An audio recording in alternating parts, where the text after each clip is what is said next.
সবুজের ফাঁকে ফাঁকে শত শত সূর্যমুখী ফুলের সৌন্দর্যে নিজেকে রাঙিয়ে নিতে ভিড় জমিয়েছেন দর্শনার্থীরা। পরিবারের সদস্যদের সঙ্গে ভাগাভাগি করে জোড়াচ্ছেন চোখ, মেটাচ্ছেন হৃদয়ের তৃষ্ণা।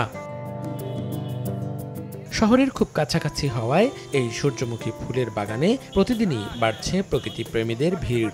মোবাইল ফোনের ক্যামেরায় ক্লিক ক্লিক শব্দে বন্দী হয়ে যাচ্ছে ভালো লাগা মুহূর্তটুকু। আর সূর্যের সঙ্গে তাল মিলিয়ে দিক পরিবর্তন করে হাসি মুখে সবটুকু সৌন্দর্য ঢেলে দিচ্ছে থালার মতো বড় বড় হলুদ রঙের ফুল। প্রতিদিন দুপুর থেকে সন্ধ্যা পর্যন্ত শিশুসহ নারী পুরুষের পদচারণায় প্রাণচঞ্চল থাকে এই সূর্যমুখী ফুলের বাগান। জেলার গণ্ডি পেরিয়ে আশপাশের জেলা থেকেও দলে দলে মানুষ আসছেন সূর্যমুখী ফুলের 14 বিঘার বিশাল বাগানটি এক নজর দেখতে। জনপ্রতি 50 টাকার বিনিময়ে বাগানে ঢুকতে দিয়ে বাড়তি আয় করছেন বাগান মালিকরা।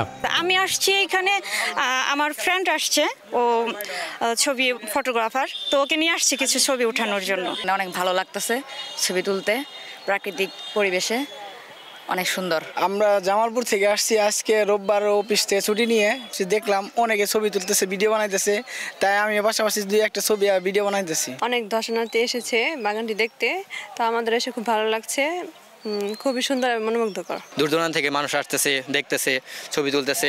গত বছর ছোট পরিসরে সূর্যমুখী ফুলের চাষ করে লাভবান হওয়ায় এবার অধিক জমিতে এই ফুলের চাষ করেছেন কৃষক। আগামীতে আরও বৃহৎ পরিসরে সূর্যমুখী ফুলের চাষ করার পরিকল্পনা রয়েছে তাদের। ধানের থেকে অনেক বেশি লাভজনক, এজন্য আমরা কৃষকের সহযোগিতায় এবার 300 শতকের মতো করেছি।